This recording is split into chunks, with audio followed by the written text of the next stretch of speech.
Demokrasi kita harus sehat berkualitas itu dengan apa? Membangun kesadaran bahwa kita anak bangsa adalah ya tadi harus membangun dan mengkampanyekan pemilu yang damai, yang anti hoax, yang anti fitnah, dan tadi yang paling penting lagi adalah sebagai anak bangsa menjaga persatuan dan kesatuan. Jadi pemilu bukan untuk bercerai-berai nih, untuk menjaga kesatuan dan persatuan bangsa.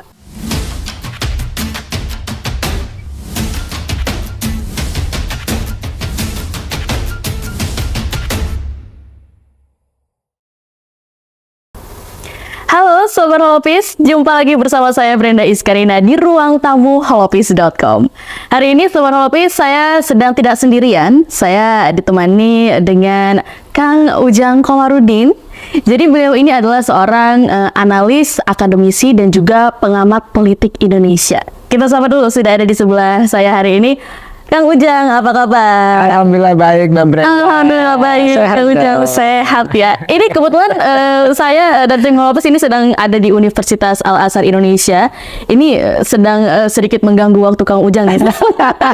Ini ya, sedang mengganggu aktivitas sehari-hari Kang Ujang ini. Mungkin sekalian bisa diceritain Kang Ujang ke Sobat Holopis, kegiatannya ini sekarang sedang apa aja nih? Belakangan ini sibuknya apa Kang Ujang? Ya hari ini, kalau hari ini nguji nih Mbak Brenda, nguji skripsi 2, lalu bimbingan tadi 2. Jadi ya hari ini full di kampus. Nah, kalau tiap hari saya Mbak Brenda, teman-teman Holopis, sejak 7 tahun lalu tuh ya di televisi. Saya hampir tiap hari selalu manggung lah, baik live gitu ya, Zoom, lalu juga doorstop, dan macam-macam itu di televisi. Jadi aktivitas saya tadi betul kata Mbak Brenda, saya akademisi, pengamat politik, tepatnya pakar politik, yang sehari-hari membangun narasi politik yang sehat lah di Republik ini Mbak Brenda. Karena begini, kita tahu bahwa politik itu kan pertarungan terkait bukan hanya pertarungan ide dan gagasan, tetapi kan pertarungan juga hal-hal yang negatif.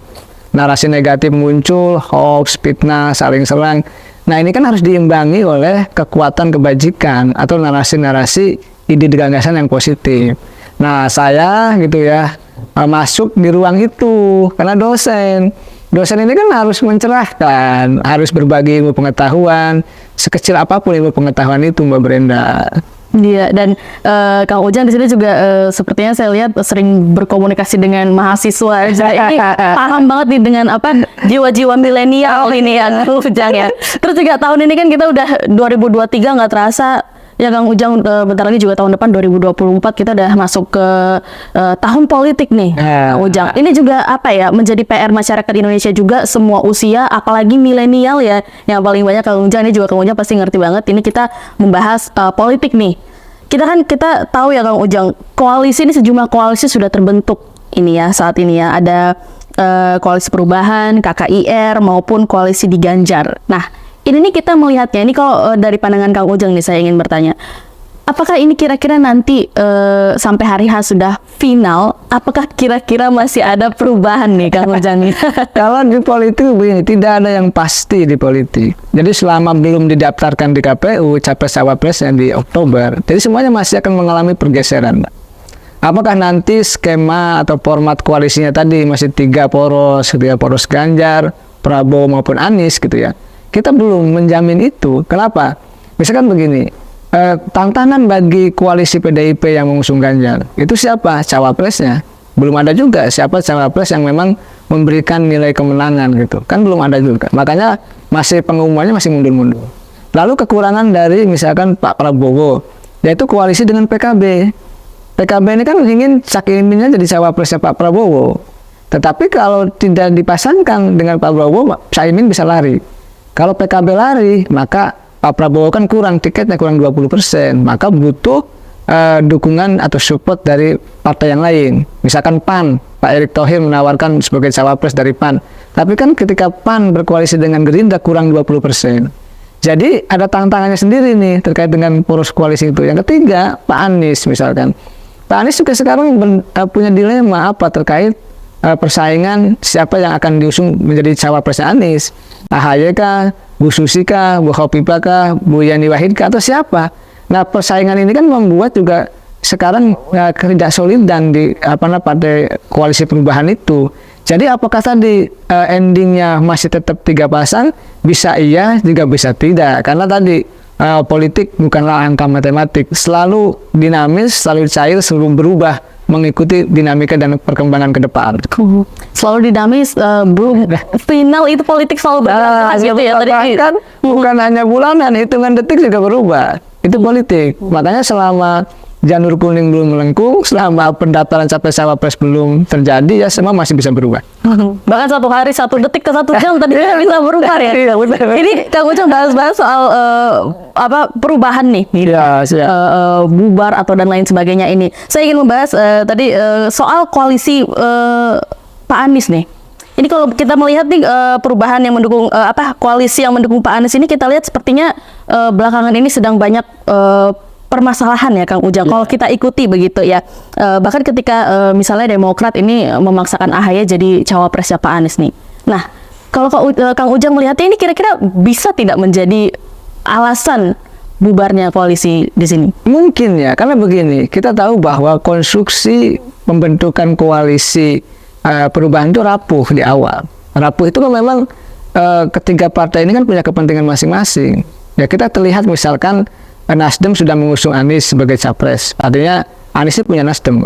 Lalu cawapresnya kan belum. Ini kan mestinya jatahnya PKS atau Demokrat gitu. Tapi kan Nasdemnya juga kan tidak mau juga misalkan ketika AHY sekarang ingin dicawapreskan kan begitu. Masih saling kritik nih, saling rame di Twitter nih antara Pak Ahmad Ali dengan Andi Arief ya soal cawapres itu. Nah saya melihat konstruksi koalisi ini lemah ya karena tadi soal siapa pertama cawapresnya belum jelas. Apakah dari internal koalisi yaitu Pak AHY, artinya dari Demokrat atau dari PKS, ataukah mengambil dari pihak luar tadi. Nah kalau pihak luar ini makin ribut lagi karena pasti AHY tidak mau, pasti lari kan. Oleh karena itu saya melihat apakah ini akan solid atau tidak. Saya melihatnya ya bisa solid bisa tidak. Tapi tantangan yang terberat bagi koalisi perubahan adalah karena eksistensinya mereka adalah sejatinya oposisi, maka berhadapan-hadapan dengan pemerintah. Ada penghadapan-hadapannya apa? Misalkan PK Muldokonya belum tuntas nih. Ini menjadi masalah dengan Demokrat. Kalau misalkan dimenangkan Pak Muldoko juga jadi masalah. Itu Anies tidak bisa nyapres. Yang kedua tantangannya adalah misalkan nanti koalisi perubahan ada juga menteri-menterinya yang terkena kasus hukum lagi. Itu juga berat lagi. Itu tantangan berikutnya. Yang ketiga saya melihat adalah yang paling penting adalah hari ini mereka tadi terkesan tidak solid, tidak bersatu dan main masing-masing. Oleh karena itu maka tadi persepsi Mbak Brenda ya termasuk teman-teman di luar sana bahwa mereka tidak solid ini terjadi kelihatan hari ini. Nah yang penting sebenarnya yang harus kita lihat ke depan apakah mereka masih bisa bersatu hingga pendaftaran, bisa mengusung Anies dengan pasangannya atau tidak. Kita lihat ke depan karena begini, solid atau tidaknya tergantung ketiga partai itu. Kalau tiga partai itu nyaman, saling kepentingannya terikat, misalkan gini, Demokrat misalkan terikat kepentingannya dengan Nasdem, misalkan AHY cawapresnya, lalu PKS-nya dapat kompensasi finansial, baru aman. Tetapi kalau misalkan Demokrat maju cawapresnya AHY, PKS-nya tidak dapat kompensasi, ataupun Nasdemnya juga dirugikan, misalkan banyak dihajar masalah persoalan hukum kader-kadernya, ini juga menjadi persoalan. Oleh karena itu koalisi perubahan itu dianggap dari koalisi yang masih rapuh, apakah berujung dengan konsolidan belum tentu. Anies bisa nyapres juga bisa tidak gitu. Kang Ujang, saya juga ingin bertanya nih mengenai posisi Partai Nasdem. Ya. Nah, ini kan sampai sekarang ini kan masih ada 2 menteri ya Kang Ujang ya di kabinet. Nah, ini menurut Kang Ujang nih, apakah ini fakta ini membuat Surya Paloh ragu untuk menyatakan sikap dukungannya baik ke pemerintah maupun koalisi perubahan? Iya, dulu Pak Surya Paloh sangat kencang dan sangat konsisten mengusung Anies. Tapi di perjalanan kan banyak kerugian yang mengenai Pak Surya Paloh ya, baik secara personal, kelembagaan partai maupun bisnis. Ya kan misalkan persoalan catering di Freeport, ya persoalan gitu, banyaklah persoalan lain-lainnya. Nah, saya melihat terakhir ketika apel siaga gitu ya, tanggal 16 yang lalu itu, Nasdem itu tidak mengkritik pemerintah. Anies juga tidak mengkritik pemerintah, biasanya kan keras mengkritik. Ternyata kan pasca itu Pak Surya Paloh bertemu dengan Pak Jokowi di istana. Ya artinya saya tidak tahu apakah ada renegosiasi lagi kan, apakah ada kompromi lagi untuk deal-deal politik lagi ke depan, kita tidak tahu. Makanya kelihatannya hari ini gitu Nasdem itu kan agak berantem nih sekarang dengan Demokrat kan persoalan cawapres itu. Jadi saya melihatnya apakah ada renegosiasi antara Surya Paloh dengan Pak Jokowi saya tidak tahu. Bisa jadi ada, bisa juga tidak. Karena tadi kelihatannya ketika memilah atau memilih ya menjadi oposisi atau ikut barisan oposisi dengan PKS dan Demokrat, artinya Nasdem sudah dianggap keluar dari koalisi Jokowi, maka tidak diundang kan ketika ketemuan partai koalisi Jokowi.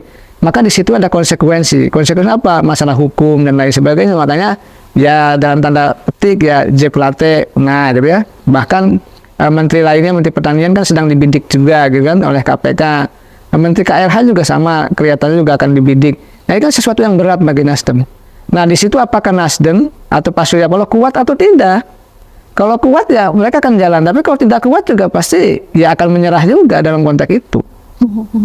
Saya ingin kembali lagi tadi di awal Kang Ujang bilang yang namanya politik ini kan selalu berubah begitu. Capres dan cawapres ini sedang apa ya, seperti cocokologi gitu ya, mencari yang mana yang cocok gitu, yang mana kita lihat lagi yang ini. Nah, ini kalau kita lihat ini Partai Demokrat ini kan seperti mendorong sekali begitu AHY untuk menjadi cawapresnya Anies. Nah, kalau menurut Kang Ujang sendiri, apakah ini ada kans di situ? Mengingatkan kita juga ada kekalahan di Pilgub DKI begitu. Ya. Nah, ini bagaimana ini Kang Ujang? Ya, kalau bagi Demokrat harga mati, karena peluangnya saat ini ke depan sulit karena sudah ada incumbent gitu kan. Jadi hari inilah peluang AHY atau Demokrat menjadi cawapres. Tetapi memang ada plus minusnya. Plusnya apa? Plusnya mungkin AHY ketua umum partai. Lalu juga apa? Elektabilitasnya lumayan bisa bersaing. Minusnya apa? Minusnya tadi AHY belum berpengalaman gitu kan, belum ada pengalaman di pemerintahan. Lalu juga minusnya juga apa? Kekalahan di Pilgub DKI. Lalu juga minusnya juga apa? Belum mendapatkan dukungan juga dari Nasdem dan PKS. Ya kan, yang saat ini Nasdem PKS justru mengendorse nama lain di luar AHY kan. Itu kan tantangan-tantangan sendiri bagi AHY. Oleh karena itu ya tadi sebenarnya kalau ingin solid, AHY ingin jadi cawapres, ya mestinya menyelesaikan dulu persoalan di internal itu dengan Nasdem dengan PKS itu. Karena sejatinya berkoalisi itu kan harus bersama-sama, nggak bisa punya kepentingan masing-masing. Jadi kalau AHY ingin jadi cawapres, tadi memperbaiki, mengevaluasi bahwa ada kekurangan yang mesti tadi dijelaskan kepada Nasdem dan PKS yang hari ini justru mengendorse nama-nama lain, mengendorse nama Bu Khofifa, mengendorse nama Yeni Wahid, terakhir mengendorse nama Bu Susi. Ini kan sesuatu yang tidak sehat dalam koalisi perubahan. Oleh karena itu ya kalau AHY mau menjadi cawapres ya paling tidak memberikan kompensasi politik dan finansial sebenarnya kepada Nasdem dan PKS itu sebenarnya. Kan begini Mbak Brenda, di politik kan tidak ada makan siang yang gratis, no freelance, selalu ada biaya atau cost yang harus dikeluarkan, apalagi dalam konteks berkoalisi, apalagi dalam konteks tadi ingin kursi cawapres, itu pasti harganya mahal. Oleh karena itu tergantung Demokrat sendiri apakah bisa meyakinkan dan memberikan kompensasi kepada Nasdem dan PKS itu. Nah, Kang Ujang ini yang seru nih, Kang Ujang bahas soal cawapres. Ini kan ada 3 nama ya Kang Ujang ya, ada Pak Prabowo, Pak Ganjar, Pak Anies. Menurut Kang Ujang ini cawapres siapa-siapa aja nih yang cocok? Pak Prabowo, untuk Pak Anies dan juga Pak Ganjar ini. Nah, kita bicara soal fakta dan kenyataan koalisi dulu. Katakanlah kalau PDI sudah berkoalisi dengan P3 kan gitu, dan ditambah ada Perindo dan Hanura kan, maka Ganjar sebagai capres siapa cocokologinya, cawapresnya? Yang paling bagus sebenarnya dicari sosok dari kalangan Islam biasanya. Kenapa? Karena Ganjar berangkat dari kalangan nasionalis, jadi cari sosok Islam yang berbasis masa NU. Itu penting. Kalau tidak, bisa jadi ini kalangan militer juga. Makanya sosok Andika muncul gitu ya. Jadi tergantung pilihan dari Bu Megawati, karena saya melihatnya di koalisi PDIP ini penentunya bukan partai koalisinya, tapi Bu Megawatinya. Jadi soal like or dislike saya meyakini siapa nanti akan dipilih, kan udah ada 5 nama. Ada Pak Ganjar, Pak Sandiaga Uno, Pak Erick Thohir, Caimin, AHY dan Andika. Oleh karena itu saya melihat dari 5 ini bisa memang dicari, bisa Sandiaga Uno atau bisa juga kelihatannya Andika. Bisa, kita tidak tahu kan tadi subjektivitas dari Bu Mega saja soal cawapresnya Ganjar. Lalu Pak Prabowo mengkerucut sebenarnya saya melihatnya. Ada 2 nama yang potensial. Pertama Cak Imin, yang kedua ada Erick Thohir. Nah, Cak Imin kan kenapa punya potensi? Karena sudah berkoalisi dengan Gerindra, PKB Gerindra sudah lama berkoalisi. Cuma Cak Iminnya kan tidak kunjung dijadikan cawapres oleh Pak Prabowo. Jadi punya potensi gabung, punya potensi lari. Yang kedua, kalau lari maka harus muncul lagi cawapres lain, yaitu Pak Erick Thohir. Cuma Pak Erick Thohir kekurangannya didukung oleh PAN yang ketika PAN itu masuk ke koalisi Prabowo kurang 20% ini. Maka butuh suara dukungan Golkar yang belum berkoalisi kan gitu. Makanya Golkar ini menjadi penentu sebenarnya dalam konteks koalisi. Nah, saat ini saya melihat ada sandra politik dari Golkar terkait dengan, mohon maaf, dugaan ya kasus CPO di Kejaksaan kepada ketua umumnya. Ini kan arah dukungannya Golkar ke PDIP, begitu.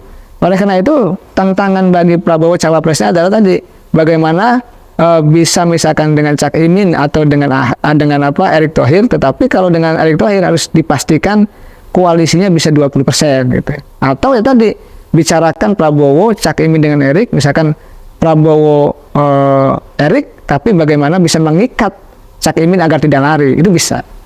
Kita bicara koalisi Pak Anies. Siapa? Saya sih melihatnya hari ini yang sedang ramai ya. Kemungkinannya bisa AHY kalau dari internal, koalisi perubahan, bisa juga dari luar. Di luar itu pilihannya ada Bu Hovifah, Bu Yeni, dan Bu Susi. Atau kita tidak tahu ada nama lagi muncul di kemudian hari ya. Tapi dari 3 nama ini saya melihatnya Bu Hovifah agak berat. Bu Hovifah itu saya lihat politik belakang layarnya, beliau ingin 2 kali menjadi calon gubernur. Atau kalaupun jadi cawapresnya Anies itu mesti dapat restu dari Jokowi. Kan Jokowi nggak mungkin juga merestui itu gitu ya. Yang kedua, Bu Yeni Wahid juga 2 minggu belakangan terakhir yang lalu muncul kan, tapi sekarang sudah redup. Nah, sebagai cawapres Anies, dan muncul Bu Susi. Nah, apakah dari luar? Kalau dari luar kan bisa 3 nama ini ya, atau juga bisa yang lain. Nah, ini yang kita kemungkinan, kalau saya sih melihat pahit-pahitnya kelihatannya ya, dengan segala konsekuensi dan dampaknya di koalisi perubahan, kelihatannya AHY juga ujungnya kelihatannya, walaupun tadi AHY punya minus, kekurangannya kalah di Pilgub, ya belum ada pengalaman itu. Makanya sekarang masih adu kekuatan tuh antara Partai Demokrat dengan Nasdem dan PKS, di mana Nasdem PKS masih menginginkan pihak luar untuk bisa menjadi cawapresnya Anies Baswedan. Oleh karena itu ya perlu kompromi dan perlu ya silaturahmi di antara ketiga partai itu. Kalau membahas potensi, memang ini tidak bisa kita kerucutkan satu nama begitu ya, Kang Ujang. Pasti banyak sekali faktor-faktor dan lain tadi juga sudah disampaikan Kang Ujang. Tapi kalau saya ingin bertanya dari kacamata Kang Ujang nih, butuhnya gitu untuk menang, misalnya nih Pak Prabowo sebenarnya cawapres yang seperti apa yang dibutuhkan agar menang begitu? Ya, pertama gini, ukuran atau indikator atau parameter ya kemenangan itu kan elektabilitas. Baik elektabilitas capresnya, artinya Prabowo-nya ya, maupun cawapresnya. Itu suka tidak suka itu ukurannya, karena pemilihan langsung adalah bukan koalisinya, bukan partainya, tapi figurnya, figuritasnya. Tokoh capres cawapres yang akan dinilai. Oleh karena itu saya melihat yang penting bagi kalau kita bicara Pak Prabowo gitu ya, itu figur yang pertama saya melihat kelompok Islam penting, karena tadi Pak Prabowo nasionalis. Lalu kalau Pak Prabowo militer, maka kelompok sipil juga penting. Yang ketiga, kalau Pak Prabowo itu adalah Jawa, maka luar Jawa cawapresnya juga penting. Nah, sebenarnya sosok ini ada di Erick Thohir sebenarnya. Ya kalau kita bicara itu, tapi kan tadi Pak Erick Thohir punya PAN ya yang mengusung Pak Erick Thohir, tapi kan kalau berkoalisi dengan dia tidak cukup 20% itu sebenarnya kekurangannya. Nah, kalau dari komposisi idealis tadi ya, idealis kecocokannya Erick Thohir, Caimin dulu sebenarnya cocok ya karena dia mewakili Jawa Timur. Tapi kan di Jawa Timur saja suara NU dapat, tapi wilayah lain kan tidak. Nah, oleh karena itu saya melihat ya ini pertarungan ya, soal bukan lagi di capres tadi, pertarungannya sudah jelas ya. Di cawapresnya ini yang pasti akan tarik ulur. Jadi sampai di Oktober nanti ya, sampai di hari H pendaftaran, saya rasa masih terus dinamis ya soal siapa cawapresnya Prabowo atau cawapresnya yang lain. Dan ini kan sudah tidak terasa ya Kang Ujang, 2024 sebentar lagi begitu. Ini juga sudah mulai panas gitu ya, orang-orang masyarakat juga sudah mulai mengikuti ini. Ada yang bingung, ada yang sudah menentukan saya akan pilih ini, ada yang masih bingung gitu. Nah, ini apa ya, kita kan pasti sebagai masyarakat Indonesia ingin pemilihan yang damai begitu ya, yang damai, terus apa ya, kalau bisa jangan sampai ada politisasi identitas, sara dan lain sebagainya. Nah, ini Kang Ujang sendiri melihatnya kira-kira ini melihat dari sekarang ini, ada tidak ancaman bakalan ada politisasi identitas dan juga SARA nanti? Kalau saya sih mengatakan pasti ada. Pasti selalu ada. Karena gini, isu yang paling enak dimunculkan dan membakar masyarakat isu SARA. Ya itu gitu. Iya, SARA itu agama dan lain sebagainya itu pasti akan dimunculkan. Nah, ini akan dipelihara, akan di-maintain oleh kelompok tertentu gitu untuk katakanlah membusuk-busuki lawan politik. Jadi saya sih melihatnya pasti akan ada, tidak akan lepas dari isu itu. Jadi kalau kita misalkan berdebat isu ekonomi, politik, hukum, isu SARA pasti akan muncul. Karena tadi sesungguhnya isu ini adalah isu yang membuat rakyat panas ya, membuat rakyat cepat marah, maka dimunculkan. Oleh karena itu ya kita mesti menghindari ini semua, kita menjaga itu semua. Ya SARA itu ya dalam konteks misalkan agama itu bukan untuk kepentingan politik, ya kan? Memang politik dan agama tidak dipisahkan, tapi jangan mempolitisasi agama. Agama itu bagaimana bisa memberikan kesejukan, kenyamanan gitu dalam konteks memberikan penjelasan kepada publik, kepada rakyat dengan katakanlah ajarannya maupun kitab sucinya. Oleh karena itu misalkan kalau ada orang-orang yang menghembuskan politisasi agama atau menghembuskan politik SARA, ini kita lawan bersama-sama. Karena sejatinya kalau kita bicara pesta demokrasi itu kan pesta loh, Mbak Brenda. Artinya pesta ini kan harus damai, aman, menyenangkan, bahagia. Ini sejatinya yang harus kita tumbuhkan, bukan tadi memelihara gitu ya, memaintain politik yang berbau SARA itu. Oleh karena itu tadi kalaupun itu dihembuskan, maka harus kita lawan. Makanya fungsi kita nih Holopis itu ya, Mbak Brenda, teman-teman media saya, itu untuk menjaga narasi demokrasi termasuk narasi pilpres kita agar tetap sehat. Sehat itu apa tadi? Meminimalisir isu SARA, meminimalisir politisasi agama, meminimalisir perpecahan dengan membangun narasi yang objektif, yang positif untuk kepentingan bangsa dan negara. Justru inilah peran media, peran kita semua, misalkan saya sebagai akademisi, untuk menjaga demokrasi agar tetap sehat dan tentunya bermartabat agar kualitas demokrasi meningkat. Nah, kalau kualitas demokrasi meningkat, maka hasil pemilunya pun akan berkualitas. Kalau hasil pemilunya berkualitas, maka pemimpin yang dihasilkan, baik legislatif maupun eksekutif, juga akan bagus.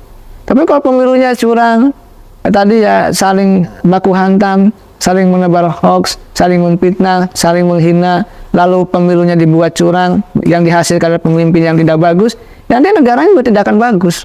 Oleh karena itu, inilah kesempatan terbaik ya bagi bangsa ini di pemilu 2024, pemilu yang tidak ada incumbent-nya gitu kan ya, untuk tadi membangun sebuah persepsi bersama bahwa politik adalah membahagiakan, menyenangkan, bukan untuk adu jotos, bukan untuk berkelahi, bukan untuk berkelompok, bukan untuk saling fitnah, bukan juga untuk saling mencaci. Itu yang harus kita bangun bersama-sama, membangun persatuan bersama, Mbak. Memang tidak bisa dihindari, tapi gimana caranya kita meminimalisir itu semua ya, Kang Ujang tadi yang dijelaskan ya. Berarti nih Kang Ujang, terakhir nih harapan Kang Ujang nih untuk pemilu 2024 nanti. Apa nih harapan Kang Ujang ke depannya agar nanti pesta demokrasi juga berjalan lancar, meminimalisir isu-isu seperti itu, dan juga pastinya agar masyarakat bisa memilih pemimpin yang paling tepat lah gitu untuk membawa Indonesia ke depannya. Ini kan begini Mbak Brenda ya, pemilu itu kan ritual 5 tahunan. Sebenarnya terjadi setiap periodik ya, 5 tahunan itu pasti ganti presiden, entah 1 periode entah 2 periode gitu kan.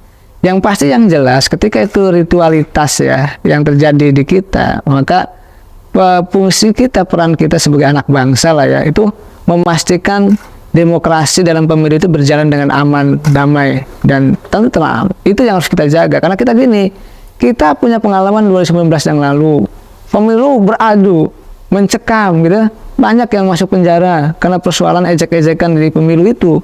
Nah, ini kita belajar dari pengalaman pemilu yang lalu, maka ke depan kita sebagai anak bangsa harus jaga bahwa tadi demokrasi kita harus sehat, berkualitas itu. Dengan apa? Membangun kesadaran bahwa kita anak bangsa adalah ya tadi harus membangun dan mengkampanyekan pemilu yang damai, yang anti hoax, yang anti fitnah. Dan tadi yang paling penting lagi adalah sebagai anak bangsa menjaga persatuan dan kesatuan. Jadi pemilu bukan untuk bercerai-berai nih, untuk menjaga kesatuan dan persatuan bangsa. Benar sekali, itu biar semoga didengar juga sama masyarakat di luar sana ya, Kang Ujang. Terima kasih banyak Kang Ujang atas waktunya di sini. Mohon maaf tadi mengganggu, langsung datang ke sini. Nggak apa-apa. Selamat datang di kampus tercinta bahasa Indonesia. Terima kasih Kang Ujang, dan juga terima kasih Sobat Holopis sudah menyaksikan kami di Ruang Tamu. Kita jumpa lagi di episode berikutnya. Saya Brenda Iskarina pamit undur diri. Sampai jumpa. Holopis Channel bersama untuk Indonesia.